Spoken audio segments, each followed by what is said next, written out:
സൂപ്പറാ. എങ്ങണ്ട് സൂപ്പറാണാ? Hi hello. പാലിട്ട് അലിഞ്ഞു പോകുന്നൊക്കെ പറഞ്ഞ് കേട്ടിട്ടുള്ളൂ. പക്ഷെ ഇതാണ് ആ സംഭവം. ഇത്ര സിമ്പിളായിട്ട് ഉണ്ടാക്കാൻ പറ്റുന്നൊരു പുഡിംഗ് ആയിട്ട് പോലും എന്തേ ഇത്ര താമസിച്ച് ഉണ്ടാക്കാനായിട്ട്? അടിപൊളി ടേസ്റ്റ് ആണ്. അപ്പൊ ഇത് ഉണ്ടാക്കാനായിട്ട് ഒരു പാത്രത്തിലേക്ക് 1 കപ്പ് പാൽ ഒഴിച്ചെടുക്കണ്ടേ. നമ്മള് സാധാരണ ചായ കുടിക്കുന്ന ഒരു കപ്പില്ലേ, ആ ഒരു കപ്പാട്ട് എടുത്തേക്കുന്നേ. ഇനി നിങ്ങളുടെ മധുരത്തിന് ആവശ്യമായിട്ടുള്ള പഞ്ചസാര ഇട്ട് കൊടുക്കാവേ. ഞാനിപ്പോൾ ഇവിടെ ഒരു 3 ടേബിൾ സ്പൂൺ പഞ്ചസാര ഇട്ട് കൊടുത്തിട്ടുണ്ട് കേട്ടോ. ഈ ഒരു സമയത്തൊന്നും നമ്മളുടെ ഫ്ലെയിം ഓൺ ആക്കിയിട്ടില്ല. ഇനി ഒരു ബൗളിലേക്ക് 4 ടേബിൾ സ്പൂൺ പാലെടുത്തതിന് ശേഷം 1 ടേബിൾ സ്പൂണോളം കസ്റ്റർഡ് പൗഡർ കൂടി ഇട്ട് കൊടുക്കാം. ഇനി കട്ടകളൊന്നും ഇല്ലാതെ നല്ലതുപോലെ മിക്സ് ചെയ്ത് കൊടുക്കണം. ഇത് ഡയറക്റ്റ് നമ്മൾ ആദ്യം എടുത്ത് വെച്ചിരിക്കുന്ന പാലിലേക്ക് ചേർത്ത് കൊടുത്താൽ നല്ലതുപോലെ മിക്സ് ചെയ്യാൻ പറ്റത്തൂല. അതുപോലെ തന്നെ നല്ലതുപോലെ തന്നെ കട്ട കെട്ടാനുള്ള ചാൻസ് ഉണ്ട്.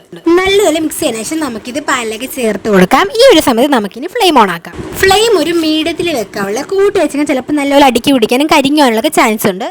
നന്നായി തന്നെ ഒന്ന് ഇളക്കി കൊടുക്കാം കേട്ടോ, അല്ലെങ്കിൽ ചിലപ്പോൾ അടുക്കി പിടിക്കാനുള്ള ചാൻസ് ഉണ്ട്. ഈ പാല് ചെറുതായിട്ടൊന്ന് കുറുകി വരുന്ന സമയം വരെ നമുക്കൊന്ന് ഇളക്കി കൊടുക്കേണ്ടതായിട്ടുണ്ട്. കുറുകി വരുന്ന സമയത്ത് നമുക്ക് ഫ്ലെയിം ഓഫ് ചെയ്യാം. അധികമായിട്ട് അങ്ങ് തിക്കാക്കി കളയരുത്. ഇതിൽ കാണുന്നത് ഈ ഒരു പരുവത്തിനാവുന്ന സമയത്ത് നമുക്ക് ഫ്ലെയിം ഓഫ് ചെയ്യാം. എന്നിട്ട് നല്ലതുപോലെ തന്നെ തണുക്കാൻ വേണ്ടി നമുക്കൊന്ന് വെയിറ്റ് ചെയ്യേണ്ടതായിട്ടുണ്ട്. അടുത്തതായിട്ട് വേണ്ടത് ബ്രെഡാണ്. ആദ്യം നമ്മളൊന്ന് ബ്രെഡ് എടുത്തിട്ട് അതിന്റെ 4 സൈഡ് ഉണ്ടല്ലോ, ഈ ഒരു ബ്രൗൺ കളർ കാണുന്ന അതൊന്ന് കട്ട് ചെയ്തിട്ട് മാറ്റാം. ഇതുപോലെ കട്ട് ചെയ്യണമെന്നൊന്നും നിർബന്ധമൊന്നുമില്ല കേട്ടോ. പിന്നെ കാണുമ്പോൾ ഒരു ഭംഗിക്ക് വേണമെങ്കിൽ കട്ട് ചെയ്യാം. ഞാനിപ്പോൾ ഇവിടെ എടുത്തിരിക്കുന്ന എല്ലാ ബ്രെഡും ഇതുപോലെ തന്നെ 4 സൈഡിൽ നിന്ന് കട്ട് ചെയ്ത് കൊടുക്കുന്നുണ്ട് കേട്ടോ. ഈ ഒരു പുഡിക്ക് നമ്മൾ 3 ലെയർ ആയിട്ടാണ് സെറ്റ് ചെയ്യുന്നത്. നിങ്ങൾ എടുക്കുന്ന ഒരു പാത്രത്തിന്റെ അളവനുസരിച്ചിട്ട് ബ്രെഡിന്റെ എണ്ണത്തിലും വ്യത്യാസം ഉണ്ടാവേ.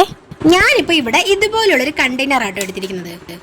ആദ്യം നമുക്ക് ഇതിനകത്തോട്ട് നമ്മൾ തയ്യാറാക്കി വെച്ചിരിക്കുന്ന കസ്റ്റർഡ് പൗഡറിന്റെ മിക്സ് ഉണ്ടല്ലോ, അതായിരുന്നു അല്പം ഒന്ന് സ്പ്രെഡ് ചെയ്ത് കൊടുക്കേണ്ടത്. അത് ഞാൻ ആദ്യം മറന്നുപോയിട്ട് ഞാൻ ബ്രെഡ് ആട്ടോ ഫസ്റ്റ് വെച്ചത്.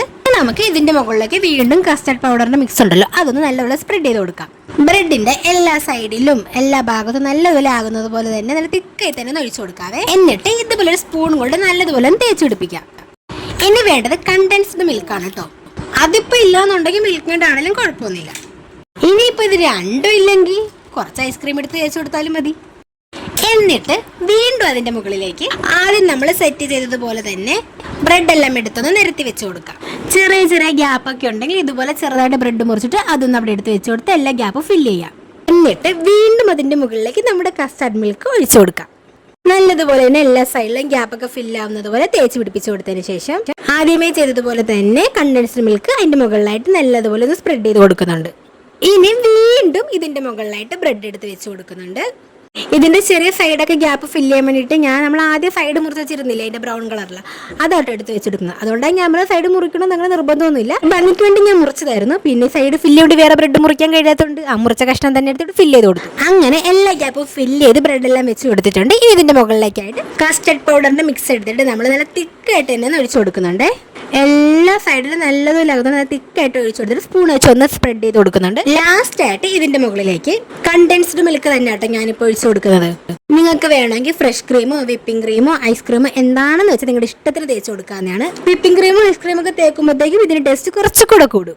അതൊന്നും ഇല്ലെങ്കിലും ഇതിന്റെ ടേസ്റ്റിന്റെ കാര്യത്തിൽ ഒരു കുറവുമില്ല. അടിപൊളി ടേസ്റ്റ് ഉണ്ട് കേട്ടോ. ഞാനിപ്പോൾ അതൊന്നും ചേർത്ത് കൊടുക്കുന്നില്ല. ലാസ്റ്റ് ആയിട്ട് കുറച്ച് ഭംഗിക്ക് വേണ്ടി മാത്രം എന്തെങ്കിലും നട്ട്സോ ഡ്രൈ ഫ്രൂട്ട്സ് എന്തെങ്കിലും ഇരിപ്പുണ്ടെങ്കിൽ അതും ചെറുതായിട്ട് മുറിച്ചിട്ട് ഇതിന്റെ മുകളിലേക്ക് വെച്ച് കൊടുക്കാവേ. എല്ലാം ഒന്ന് സെറ്റ് ചെയ്തതിനു ശേഷം നമുക്ക് നല്ലപോലെ സെറ്റ് ചെയ്യാൻ വേണ്ടി 4 മണിക്കൂർ ഫ്രിഡ്ജിൽ തണുപ്പിക്കാൻ വേണ്ടി വെക്കണം. നല്ലപോലെ തണുത്തെടുത്ത് കഴിക്കുമ്പോൾ ഇതിന്റെ ആ പെർഫെക്റ്റ് ആയിട്ടുള്ള ടേസ്റ്റ് നമുക്ക് കിട്ടുള്ളൂ. ഞാനിതിപ്പോൾ ഉണ്ടാക്കിക്കൊണ്ടിരുന്നപ്പോഴേ മോൾ ഇപ്പൊ തന്നെ കഴിക്കാൻ വേണ്ടി ബഹളമാണ്. അതുകൊണ്ട് 4 മണിക്കൂർ വെക്കാൻ പറ്റുന്നൊന്നും എനിക്കൊരു ഉറപ്പുമില്ല. ഞാൻ ഇതിന്റെ മുകളിലേക്ക് ഇപ്പൊ ക്യാഷ് ആയിട്ട് ചെറുതായിട്ട് മുറിച്ചിട്ട് ഇട്ട് കൊടുത്തേക്കുന്നത്. പിന്നെ റേസിങ്സ് ഇട്ട് കൊടുത്തിട്ടുണ്ട്. ഞാനിപ്പോൾ ഇതൊന്ന് ഫ്രിഡ്ജിൽ കൊണ്ട് വെച്ചിട്ട് ഒരു 5-6 തവണ മോൾ ഇപ്പം അത് എടുക്കാൻ വേണ്ടി ബഹളം വെച്ച് ഫ്രിഡ്ജൊക്കെ പോയി തുറന്നു നോക്കി ഞാൻ വഴക്ക് വരട്ടെ എന്നോട് പിണങ്ങിയിരിക്കുവാണേ.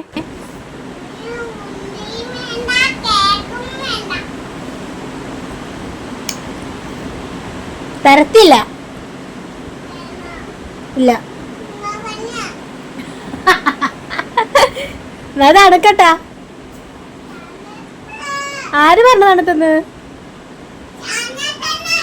അണത്തില്ലടോ. ലാസ്റ്റ് പുഡിങ് എടുത്ത് കൊടുക്കാൻ വേണ്ടി കരച്ചിലായി ബഹളമായി. ഇപ്പൊ ക്യാമറ കണ്ടപ്പോ ചിരി വരുന്നുണ്ട്, അവർക്ക് കരച്ചിൽ വരുന്നുണ്ട്. അവസാനം 1 മണിക്കൂർ മാത്രം വെച്ചോട്ടെ ഞങ്ങൾ പുഡിങ് അങ്ങ് പുറത്തെടുത്ത്. 1 മണിക്കൂർ മാത്രമേ വെച്ചുള്ളെങ്കിൽ പുഡിങ് അത്യാവശ്യം നല്ലോണം സെറ്റായി വന്നിട്ടുണ്ട് കേട്ടോ. കാണുമ്പോ തന്നെ മനസ്സിലാവില്ല ഇത് എത്രമാത്രം സോഫ്റ്റ് ആയിരിക്കും, എത്രമാത്രം സ്വീറ്റ് ആയിരിക്കും. ഇതിന്റെ ലാസ്റ്റ് ഇത് കഴിച്ചിട്ട് ഇവിടെ ഏറ്റവും വലിയ കുട്ടിയുടെ റിവ്യൂ ഞാൻ നിങ്ങൾക്ക് കേൾപ്പിച്ചത്. ഞാനിപ്പോൾ ഇതിനകത്തുനിന്ന് ഒരു പീസ് ഇങ്ങനെ മുറിച്ചെടുക്കുന്നുണ്ട്. അപ്പോളേ ദുവാമോള് ബഹളമാണ്, അയ്യോ കഴിക്കല്ലേ, അത് അവർക്ക് വേണോന്നും പറഞ്ഞ് ബഹളമാണേ. സ്പൂണിരുന്ന് ആടിക്കളിക്കണം, കാരണം അത് അത്രത്തോളം സോഫ്റ്റ് ആയിട്ടുണ്ട്. കുട്ടികൾക്ക് ഉറപ്പായിട്ട് ഇഷ്ടപ്പെടും കേട്ടോ. നമ്മുടെ കുട്ടികൾക്ക് ആ കേക്കിൻ്റെ ബഹളം നമുക്ക് ഇതൊന്നും ഉണ്ടാക്കി കൊടുത്ത് നോക്കിയാൽ മതി.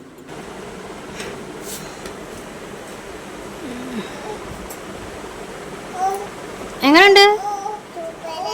സൂപ്പറാ? എങ്ങനുണ്ട്? സൂപ്പറാണാ? ആദ്യത്തെ ഒരു പീസ് ഫുള്ളും കഴിച്ചതിന് ശേഷം രണ്ടാമത്തെ പീസ് കഴിക്കുമ്പോൾ റിവ്യൂ ആയിട്ട് നിങ്ങൾ ഇപ്പൊ കേട്ടോ. ഇതിൽ കൂടുതൽ ഇത് അടിപൊളി എന്ന് ആരെങ്കിലും പറയണോ? അപ്പോൾ എല്ലാവരും ഇന്ന് തന്നെ തീർച്ചയായിട്ടും ട്രൈ ചെയ്ത് നോക്കണേ. വീഡിയോ ഇഷ്ടമായി ലൈക്ക് ചെയ്യണം, ചാനൽ സബ്സ്ക്രൈബ് മറക്കണേ.